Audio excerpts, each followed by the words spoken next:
আসসালামু আলাইকুম।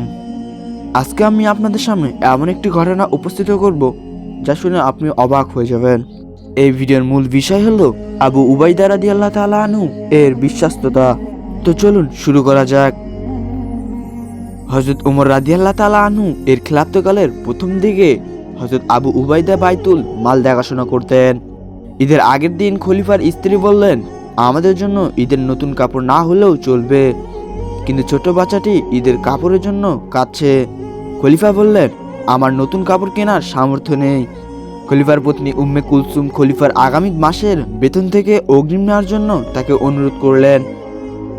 খলিফা ওমর রাদিয়াল্লাহু তাআলা আনহু হযরত আবু উবাইদাকে খলিফার 1 মাসের অগ্রিম বেতন দেওয়ার জন্য চিঠি পাঠালেন। সমগ্র মুসলিম জাহানের খলিফা যিনি অর্থ পৃথিবীর শাসন করেছেন, তার এ ধরনের চিঠি পাঠ করে হযরত আবু উবাইদার চোখে পানি এসে গেল।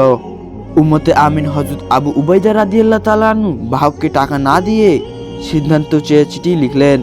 আমিনুল মুকমিনিন, অগ্রিম বেতন বরাদ্দের জন্য দুটি বিষয়ে আপনাকে ফয়সালা দিতে হবে।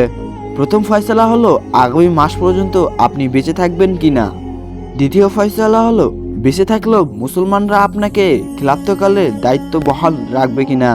চিঠি পাঠ করে হযরত ওমর এত কেঁদেছে যে তার চোখের পানি দাড়ি ভিজে গেল, আর হাত তুলে হযরত আবু উবাইদার জন্য দোয়া করলেন, আল্লাহ আবু উবাইদার ওপর রহম করো, তাকে হায়াত দাও। স্বয়ং রাসূল সাল্লাল্লাহু আলাইহি সাল্লাম বলেছেন, প্রত্যেক জাতির একজন বিশ্বস্ত ব্যক্তি আছেন।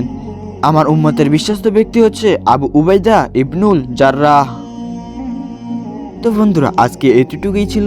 যদি ভিডিওটি ভালো লেগে থাকে সাবস্ক্রাইব করে পাশে থাকবেন। দেখা হবে নেক্সট কোনো ভিডিও নিয়ে। খোদা হাফেজ।